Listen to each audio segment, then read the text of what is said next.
할렐루야. 오늘은 우리가 교회력으로 종료주일로서 지키며 나아가고 있습니다. 예수 그리스도께서 십자가의 고난을 감당하기에 앞서서 예루살렘에 공식 입성하신 날을 기념하는 절기가 바로 종료주일입니다. 이 예루살렘 입성하는 모습에 관해서 복음서에는 다 기록이 되어 있어요. 예수님께서는요, 이날 나귀를 타고 예루살렘에 입성하였으며 많은 사람들이 겉옷을 길에 펴고 종려나무가지를 흔들며 호산나 다윗의 자손이여 찬송하리로다, 주의 이름으로 오시는 이여, 저기 있는 저런 비슷한 걸 가지고 호산나, 이제 가장 높은 곳에 호산나라고 외치며 환영하는 데서 이제 유래되었다고 합니다. 이 말씀은요, 구약에 있었던 말씀을 성취하는 장면 중에 하나예요. 잘 보시면 스가랴 9장 9절의 말씀에 이렇게 기록되어져 있습니다. 시온에 따라 크게 기뻐할지어다, 예루살렘에 따라 즐거이 부를지어다. 보라, 함께 읽어보실까요? 시작.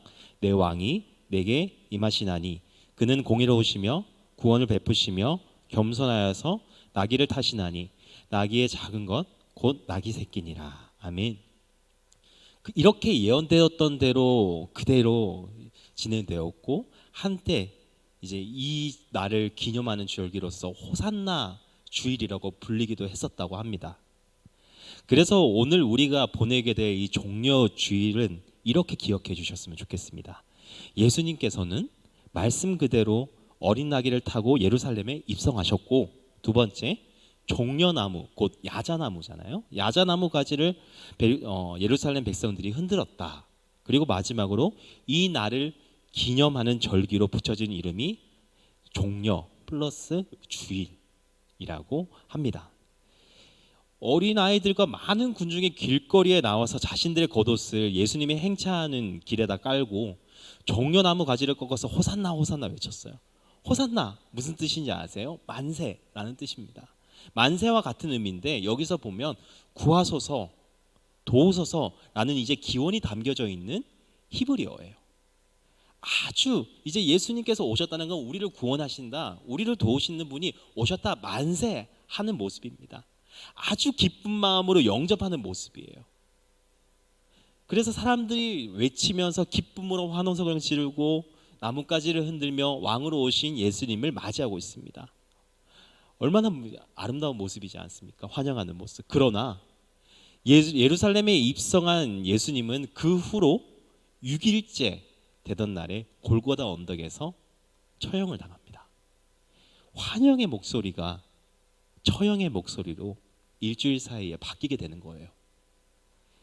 군중의 환호 속에 입성한 이제 종료주일로부터 장사되셨다가 부활하신 부활주일 직전까지를 절기로 삼아 그리스도의 순환과 노고, 그리고 은혜를 경건히 보내는 한 주간의 절기가 내일부터 우리가 지키게 될, 따라해 볼까요? 고난주간, 패션 위크를 보내게 됩니다. 지키게 됩니다.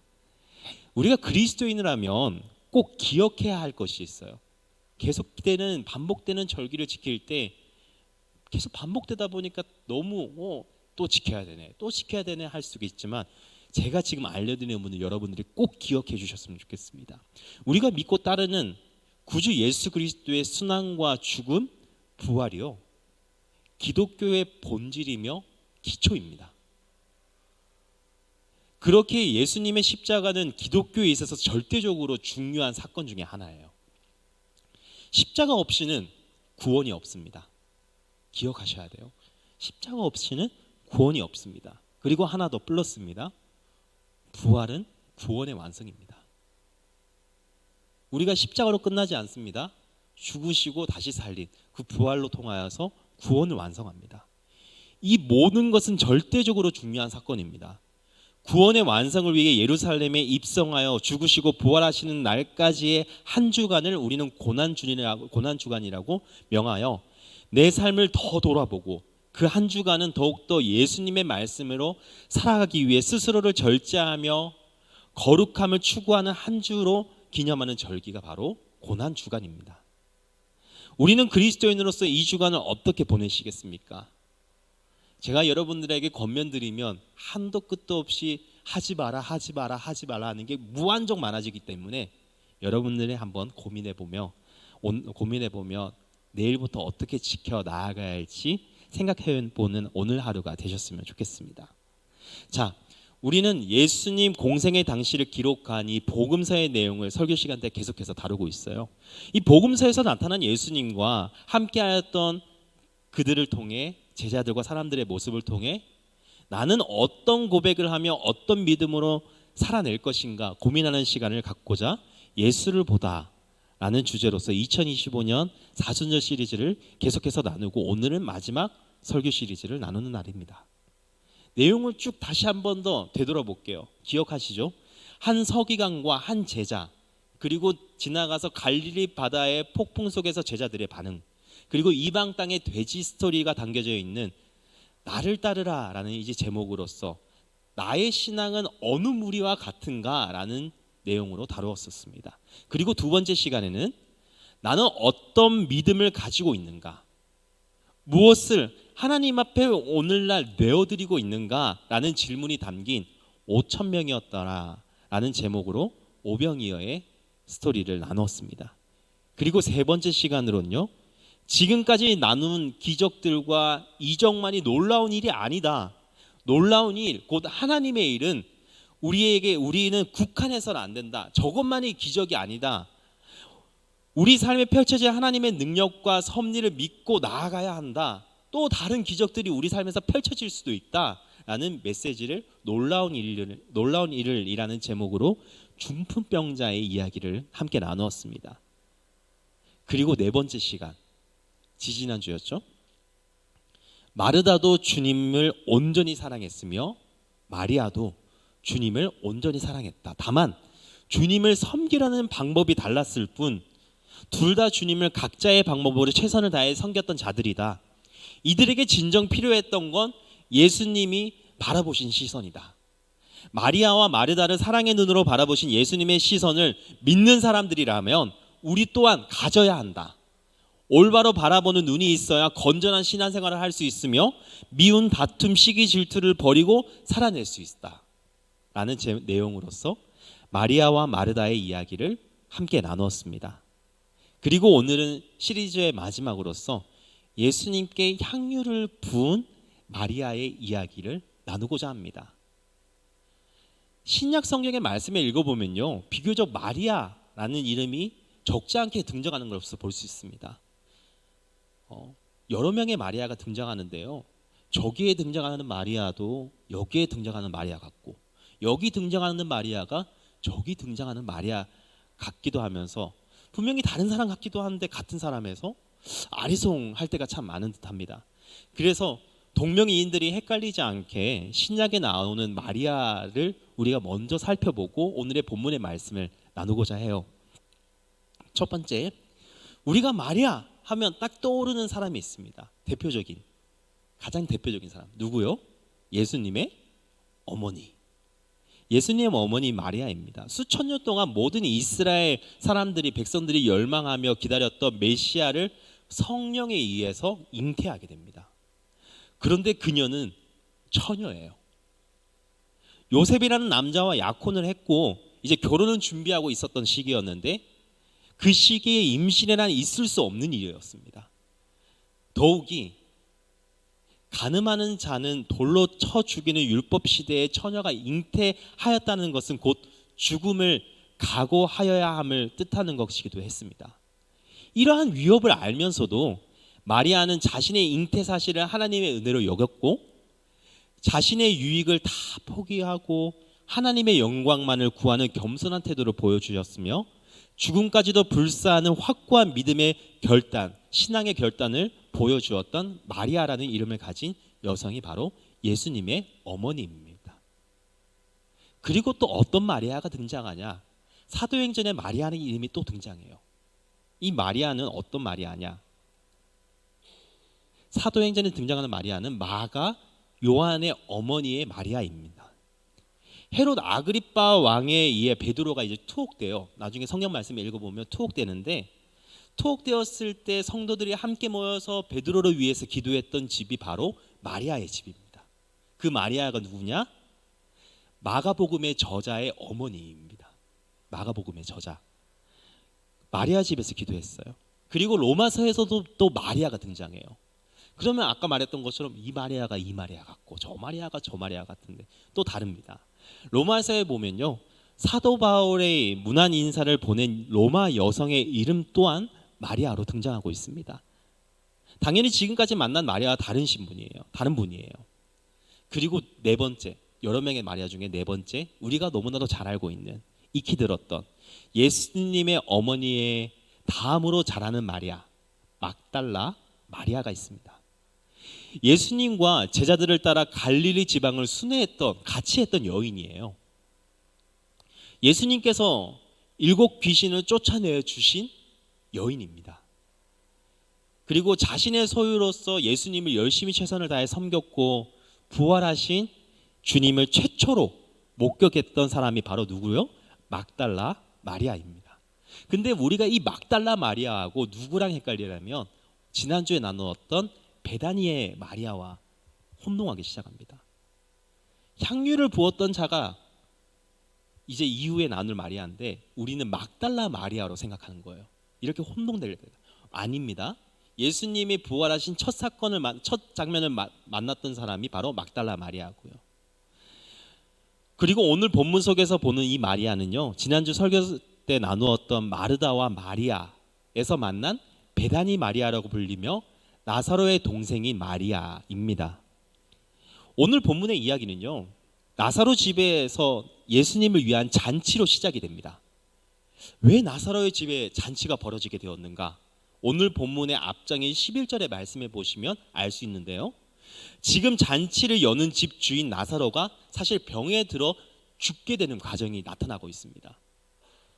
이러한 사실로 동생 마르다와 마리아가 예수님께 사람을 보내어서 우리 오빠가 죽게 되었으니까, 우리 오라비가 죽게 되었으니까 빨리 와달라고 신속하게 와달라고 사람을 보내어서 도움을 요청합니다. 그 요청을 예수님께서 들으셔요.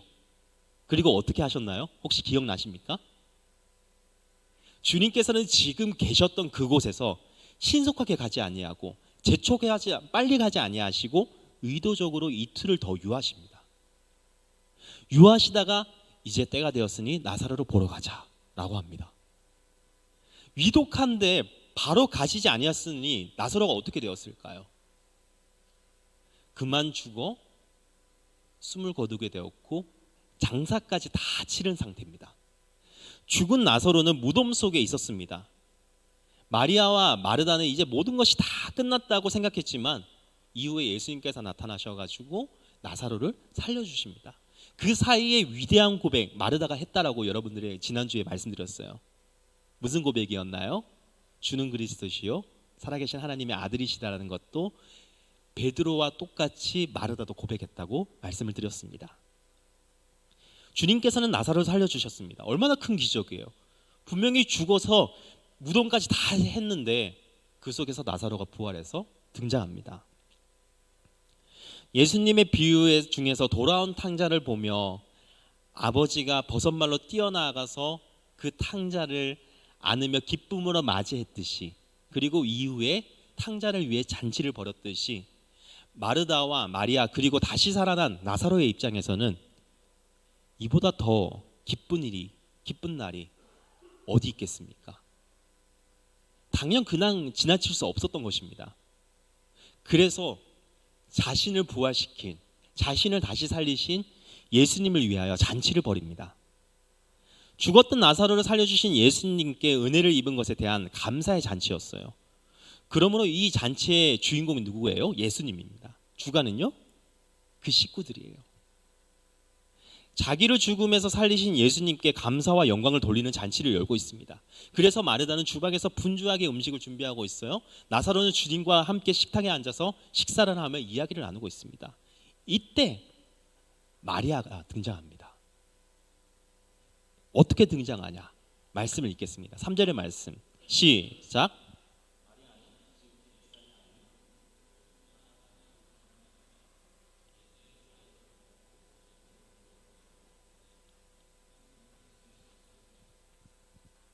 지금 세 가지가 잘못됐어요.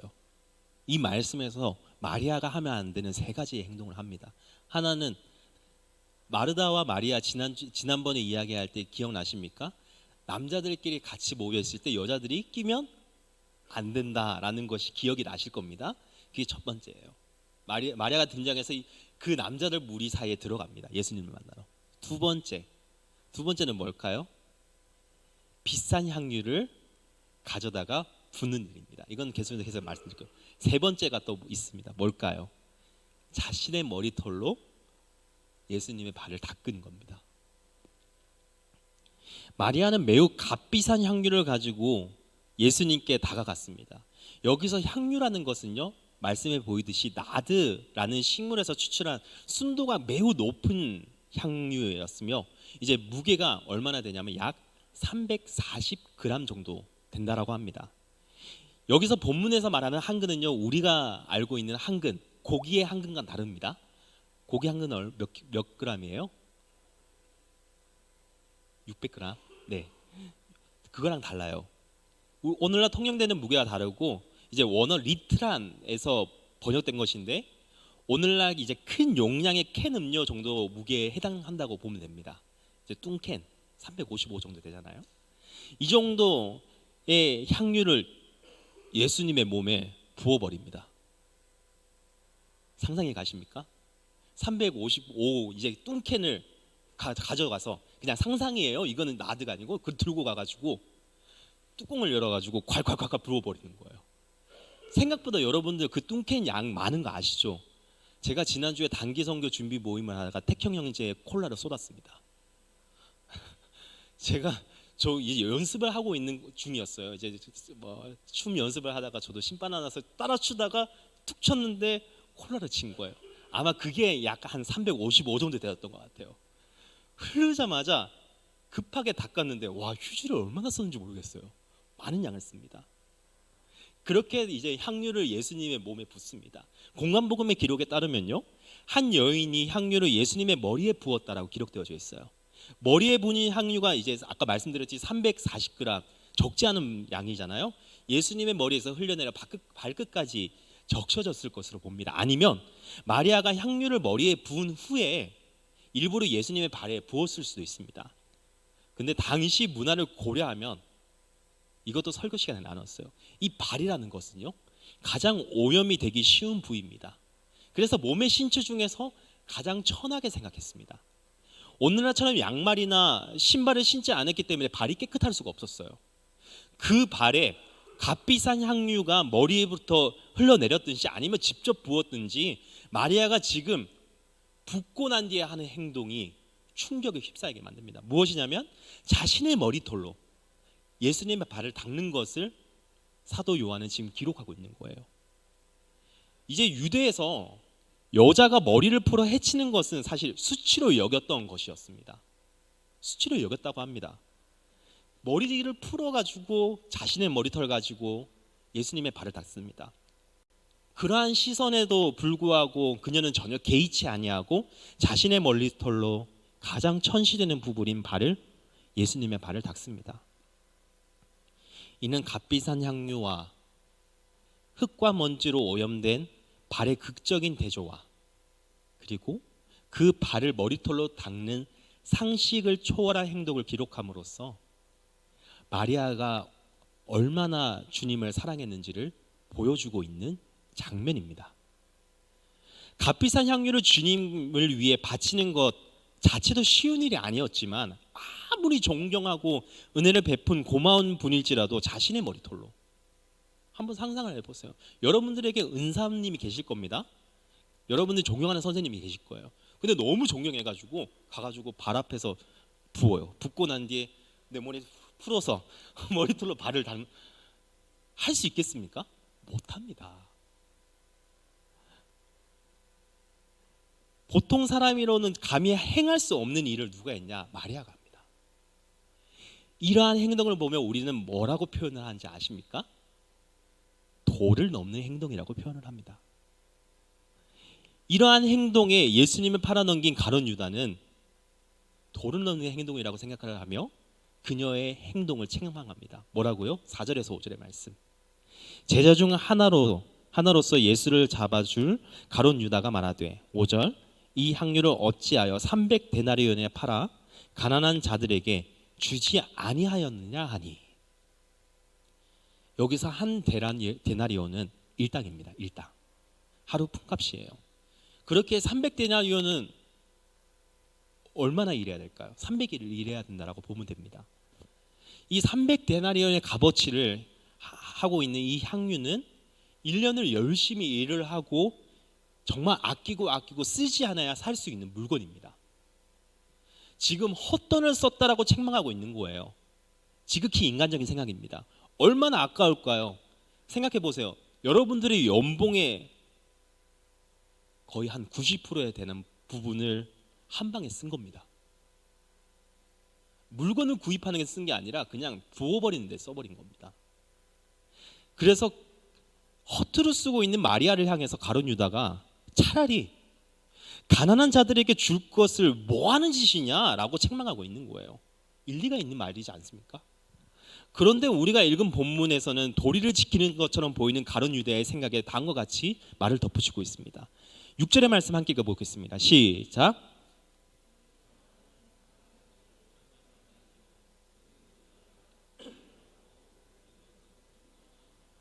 가난한 자들을 돕는다는 명목하에 모은 돈을 횡령하는 것이었습니다. 그의 관심은 오직 어디 있었냐? 어떻게 하면 착복할 것인가? 어떻게 하면 거기서 얼마를 내가 가져갈 것인가? 한몫을 과하게 당길 것인가? 였어요. 이러한 잘못된 마음을 품지 않더라도 가룟 유다의 말에는 설득력이 있는 것처럼 보입니다. 이 향유 한 통을 다 썼기 때문에 냄새가 온 집안에 가득합니다. 집안에 있는 모두가 다 이 향유 냄새를 맡았을 것입니다.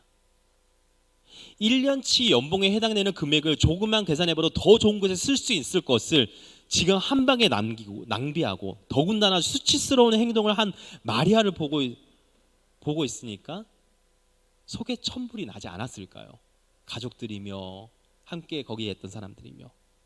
이러한 불편한 공기가 흐르는 와중에 예수님께서 입을 여십니다. 뭐라고 말씀하셔요? 예수께서 이르시되 그를 가만히 두어 나의 장래할 나를 위하여 그것을 간직하게 하라. 아멘. 마리아를 변호하고 계시는 거예요. 마리아의 행동에 대하여 더 이상 책망하지 말라라고 말씀하십니다. 마리아가 지금 예수님의 장례를 위하여 또 알고 준비한 것은 아니지만 결과적으로 예수님의 장례를 준비하였기에 예수님께서는 마리아의 행동을 칭찬하십니다. 가룟 유다와 같이 혹은 여느 사람의 생각으로 돈을 넣는다라고 생각할 수 있었던 그녀의 행동은, 그녀는 예수님을 향한 뜨거운 마음과 넘친 사랑을 주체하지 못하고 취한 아름다운 행동을 통하여 예수님께서는 책망하지 아니하시며 변호하시고 오히려 품어주십니다. 은혜 입은 까치라는 동화 아십니까? 모르면 간첩. 한 번씩은 다 읽어봤을 법한 동화입니다. 자신의 새끼를 살려준 선비를 살리기 위해 목숨까지도 아끼지 않고 내어줬던 이야기잖아요. 전래동화이지만 이 전래동화 속에서는 사람의 본성을 잘 나타내주는 동화입니다. 사람은 감동이나 보온을 입으며 어떻게 해서라도 보답하고 싶어 합니다. 은혜를 준 사람에게 아낌없이 드리고 싶어 합니다. 값 중요하지 않아요. 크기 중요하지 않아요. 금액 중요하지 않아요. 가장 좋은 것을 다 퍼주고 싶은 것이 사람의 마음입니다. 하물며 주님의 은혜를 아는 사람은요, 그분을 위해 할 수 있는 일이라면 다른 사람의 눈을 의식하지 않고 가장 값진 것을 아낌없이 드리게 됩니다. 이처럼 마리아는 자신이 가지고 있던 가장 비싼 것을 깨뜨리고 머리에 부어 극진히 모십니다. 극진히 대접합니다. 가장 아름다운 머릿결을 통하여서 가장 천한 발을 닦습니다. 이 모습 속에서 한 찬양이 생각납니다. 날 위해 십자가에서 깨뜨리신 사랑, 오늘도 그 사랑 안에 나 거합니다. 주님의 생명 내 안에 있고 주님의 사랑 날 강건하니 나 오늘도 주께 내 삶을 깨뜨립니다. 오 주여 내 삶을 깨뜨립니다. 주머리 위에 붓습니다. 내 모든 삶과 생명을 주님 얻으소서. 오 주여 내 삶을 깨뜨립니다. 주머리 위에 붓습니다. 주님께라면 뭐라고요? 아깝지 않습니다. 한 여인이 매우 값비싼 향유를 가져옵니다. 그리고 매우 값비싼 향유를 깨뜨립니다. 그녀는 그 비싼 향유가 아깝지 않았습니다. 주님께 드리는 것이라면 아깝지 않았습니다. 이 신앙을 우리는 본받아야 할 줄 믿습니다. 우리 손에 무엇이 들려져 있습니까? 어떤 것을 움켜잡고 있으십니까? 무엇을 놓지 못하고 있으십니까? 감동과 은혜가 밀려오지만 가룟 유다와 같이 계산이 먼저 되지 않으십니까? 소망합니다. 마리아처럼 과감해질 수 있기를 바랍니다. 그리고 과감하게 깨뜨리십시오. 아무 생각 없이 탕진하라는 이야기가 아닙니다. 무모하라고 하는 이야기도 아니에요. 주저하지 말라는 겁니다. 그 순간을 놓치지 말라는 겁니다. 마리아는 기회가 있었고 그 기회를 놓치지 않았습니다. 그랬더니 예수님을 위한 장례는 예비하는 일이 되어버렸습니다. 마리아는 예수님의 장례를 위해서 부은 것이 아닙니다. 했더니 예수님의 장례를 예비하는 일로서, 그리고 후세에 모든 이들이 기억하게 될 위대한 일이 되었습니다. 길이 남을 향기가 되었다라는 것입니다. 사랑하는 청년 여러분, 우리 찬양팀도 나오시겠어요? 예수님은 마리아의 행동을 귀히 여기셨습니다. 이는 오늘 본문의 이야기로 끝나지가 않았어요. 오늘날 살아가는 우리에게도 이어지는 이야기일 줄 믿습니다. 우리의 헌신이, 우리의 수고가, 우리의 노력이, 우리의 드림이, 우리의 깨뜨림은 헛되지 않는다라는 것을 보여줍니다. 우리의 모든 신앙의 순간이 예수님을 위한 일이라면 길이 남을 향기가 될 것입니다. 그러니 기회가 있다면 놓치지 말고 최선을 다해 주십시오. 그리고 주님을 위해, 하나님의 나라를 위해 있는 힘껏 나의 손에 주어진 향유를 깨뜨려서 가장 좋은 향기를 세상에 물들일 수 있는, 그럼으로써 주님의 의가 드러나며 주님의 나라가 건설되고 주님의 위대한 일로 쓰임받게 되는 저와 여러분들의 인생들이 되시기를, 순간들이 되시기를, 섬김들이 되시기를, 노력들이 되시기를 주님의 이름으로 간절히 축원합니다.